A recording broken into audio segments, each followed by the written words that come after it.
প্রিয় সপ্তম শ্রেণীর ছাত্রছাত্রী বন্ধুরা, আশা করি তোমরা ভালো আছো এবং সুস্থ আছো। দ্বিতীয় পার্বিক মূল্যায়ন পরীক্ষা ইতিমধ্যেই তোমাদের শেষ হয়েছে এবং এখন থেকে তোমাদেরকে তৃতীয় পার্বিক মূল্যায়ন অর্থাৎ ফাইনাল পরীক্ষার প্রস্তুতি নেওয়া প্রয়োজন। আজকের এই ভিডিওতে আমরা তোমাদের তৃতীয় পার্বিক মূল্যায়নের ইতিহাস বিষয়ের যে প্রশ্নগুলি 5 এবং 3 নম্বরে অতি গুরুত্বপূর্ণ তার একটি সাজেশন নিয়ে আলোচনা করব। এর সঙ্গে সঙ্গে তৃতীয় পার্বিক মূল্যায়নে তোমাদের যে সিলেবাস অর্থাৎ কোন কোন অধ্যায় পরীক্ষা হবে, নাম্বার বিভাজনই বা কেমন হবে তা নিয়েও এই ভিডিওতে আলোচনা করা হবে। তাই ভিডিওটি অতি গুরুত্বপূর্ণ হতে চলেছে, ভিডিওটি অবশ্যই শেষ পর্যন্ত দেখো। তোমাদের দ্বিতীয় পার্বিক মূল্যায়ন অনুষ্ঠিত হয়েছিল 25 নম্বরের, কিন্তু তোমাদের তৃতীয় পার্বিক মূল্যায়ন অনুষ্ঠিত হবে 70 নম্বরের। ইতিহাস বিষয়ে 70 নম্বরের ক্ষেত্রে ছোট প্রশ্নের পাশাপাশি 3 এবং 5 নম্বরের বড় প্রশ্ন অতি গুরুত্বপূর্ণ, কারণ তোমাদের মোট 30 নাম্বার এই বড় প্রশ্নের উত্তর লিখতে হবে। ইতিহাসে ভালো নাম্বার পাওয়ার জন্য অবশ্যই তোমাদের এই প্রশ্নগুলি দেখে যেতে হবে পরীক্ষার আগে, তাই অতি অবশ্যই ভিডিওটি শেষ পর্যন্ত দেখো। চলো ভিডিও দেরি না করে শুরু করা যাক। ভিডিও যদি ভালো লাগে ভিডিওতে একটি অবশ্যই লাইক করে দিও এবং চ্যানেলটি সাবস্ক্রাইব করতে কিন্তু ভুলো না। প্রথমে দেখে নাও সিলেবাস। তোমাদের মোট পরীক্ষা হবে কোন কোন অধ্যায় দেখে নাও। 3 নাম্বার অধ্যায় তোমরা দেখতে পাচ্ছ, আমি এখানে দেখাচ্ছি। 3 নাম্বার অধ্যায়, 4 নাম্বার অধ্যায়, 5 নাম্বার অধ্যায়, 7 নাম্বার অধ্যায়, 8 নাম্বার অধ্যায় এবং 9 নাম্বার অধ্যায়। দেখে নাও কোন কোন অধ্যায় থেকে কেমন এমসিকিউ প্রশ্ন থাকবে। দেখতে পাচ্ছ, স্ক্রিনশট নিয়ে রাখতে পারো। এসএকিউ প্রশ্ন কোন কোন অধ্যায় থেকে কটি থাকবে দেখে নাও, এবং 2 নাম্বারের প্রশ্ন কোন কোন অধ্যায় থেকে কটি থাকবে দেখে নাও, এবং বড় প্রশ্ন কোন কোন অধ্যায় থেকে কটি করে থাকবে তোমরা দেখে নাও। তোমাদের মোট 5টি প্রশ্নের উত্তর লিখতে হবে। বড় প্রশ্ন 3 নাম্বারের অর্থাৎ 3 5 15, আর 5 নাম্বারের প্রশ্ন তোমাদের 3টে লিখতে হবে, 3 5 15। 5 নাম্বারের প্রশ্নের ক্ষেত্রে তোমাদের দিল্লি সুলতানি অর্থাৎ 4র্থ অধ্যায় থেকে 2টি প্রশ্ন দেবে, সেখান থেকে যে কোনো একটি লিখতে হবে। 5ম অধ্যায় থেকে যে কোনো 2টি প্রশ্ন দেবে, তোমাদের লিখতে হবে যে কোনো একটি, এবং 7ম অধ্যায় থেকে 2টি প্রশ্ন দেবে, তোমাদেরকে একটি প্রশ্নের উত্তর লিখতে হবে। চলো এবারে আমরা সাজেশানে চলে যাই। সাজেশান দেখে নাও। প্রথমে আমরা 5 নাম্বারের প্রশ্নগুলো আলোচনা করছি। তোমরা অবশ্যই প্রশ্নগুলি খাতায় লেখো, এবং তোমাদের এই প্রশ্নের সাথে সাথে আমি তোমাদের কোন পৃষ্ঠায় উত্তরগুলি আছে টেক্সট বইতে তার পৃষ্ঠা নাম্বার পাশে লিখে দিয়েছি। অবশ্যই তোমরা এই ভিডিওটি দেখার পর বইয়ে দাগিয়ে নিও। আর হ্যাঁ, টেক্সট বইয়ের বিকল্প কোনো দিনই কোনো বই হতে পারে না, তাই অতি অবশ্যই টেক্সট বই খুঁটিয়ে পড়ো। বড় প্রশ্নের সঙ্গে সঙ্গে তুমি শর্ট কোশ্চেনেও একেবারে স্কুলে যা প্রশ্নই হোক না কেন অবশ্যই তুমি উত্তর দিতে পারবে। চলো প্রথম প্রশ্ন দেখে নাও। শ্রী চৈতন্যদেবের প্রচারিত ভক্তি আন্দোলনের বৈশিষ্ট্য কী ছিল? এই প্রশ্নের উত্তর তোমরা পৃষ্ঠা নাম্বার 124-এ পাবে। দ্বিতীয় প্রশ্ন দেখে নাও।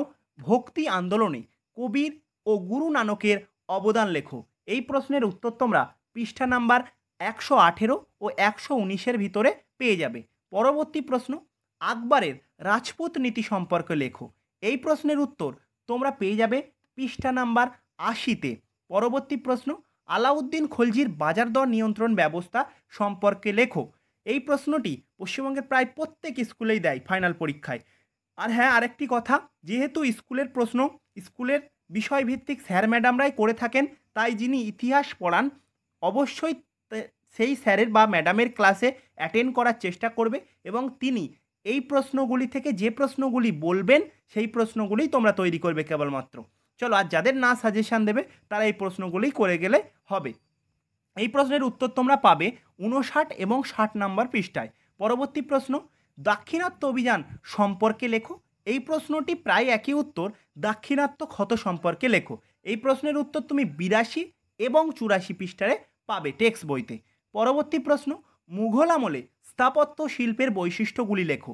এই প্রশ্নের উত্তর তুমি পৃষ্ঠা নাম্বার 131 ও 132-এ পাবে। পরবর্তী প্রশ্ন, শিবাজির নেতৃত্বে মারাঠাদের উত্থান ব্যাখ্যা করো। এই প্রশ্নের উত্তর তুমি পাবে পৃষ্ঠা নাম্বার 160-এ। এই প্রশ্নটি কিন্তু খুব গুরুত্বপূর্ণ। পরবর্তী প্রশ্ন, মোহাম্মদ বিন তুগলক দিল্লি থেকে রাজধানী দেবগিরিতে কেন স্থানান্তরিত করেছিল?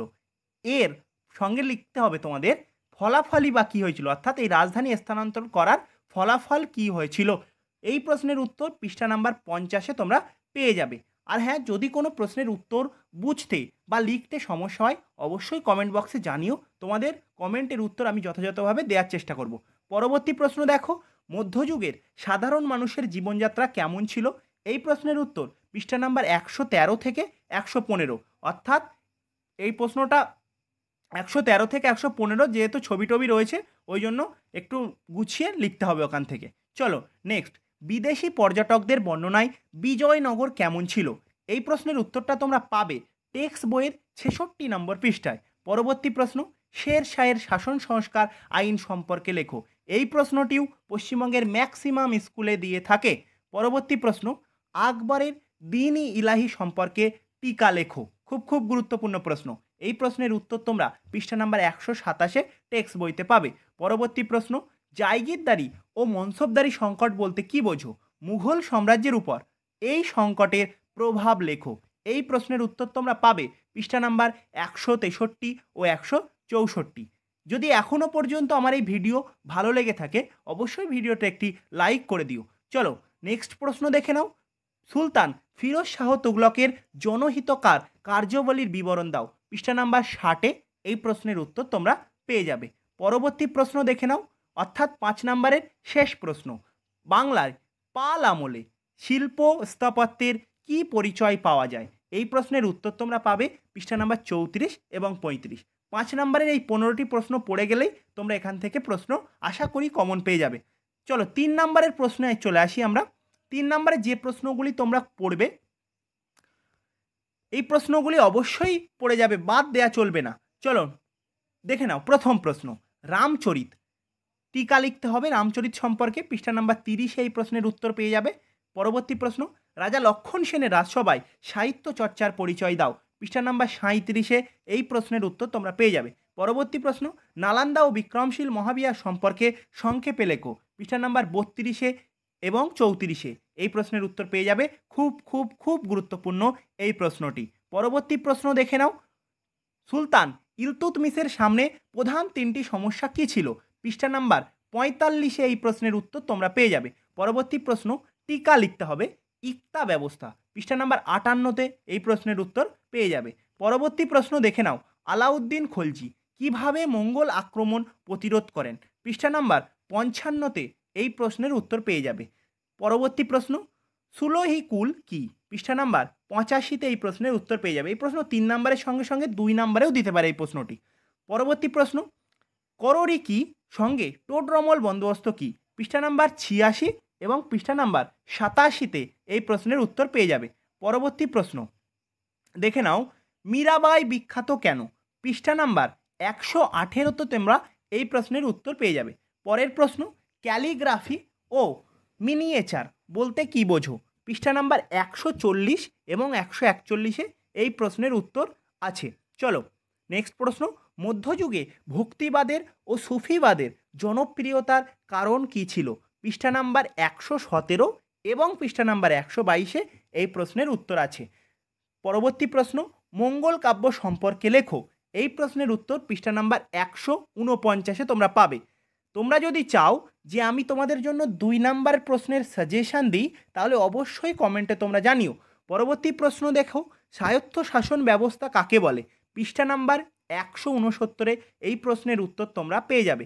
পরবর্তী প্রশ্ন দেখো, সরকারের কার্যাবলী পরিচালনার জন্য কয়টি বিভাগ আছে ও কি কি? পৃষ্ঠা নাম্বার 168 এই প্রশ্নের উত্তর আছে। পরবর্তী প্রশ্ন, গ্রাম পঞ্চায়েত ও পৌরসভা কি কি কাজ করে? যে কোনো 3টি করে লিখতে হবে। পৃষ্ঠা নাম্বার 169 এবং 170 এই প্রশ্নের উত্তর তোমরা পেয়ে যাবে। পরবর্তী প্রশ্ন, সংবিধান কাকে বলে? সংবিধান কয় প্রকার ও কি কি? এই প্রশ্নের উত্তর তোমরা পাবে পৃষ্ঠা নাম্বার 167 এবং 168। আজকের ভিডিও এই পর্যন্ত। পরবর্তীতে আমরা তোমাদের জন্য অন্যান্য বিষয়গুলির সাজেশান আপলোড করব, তাই অতি অবশ্যই চ্যানেলটি সাবস্ক্রাইব করতে কিন্তু ভুলো না। ভিডিও দেখার জন্য অনেক অনেক ধন্যবাদ। আর হ্যাঁ, পরীক্ষার আগে তোমাদের জন্য মক টেস্ট চলবে আমাদের এই চ্যানেলে প্রত্যেক সাবজেক্টের, তাই সপ্তম শ্রেণীর ছাত্রছাত্রী বন্ধুরা অবশ্যই তোমরা চ্যানেলটি সাবস্ক্রাইব করে রাখো।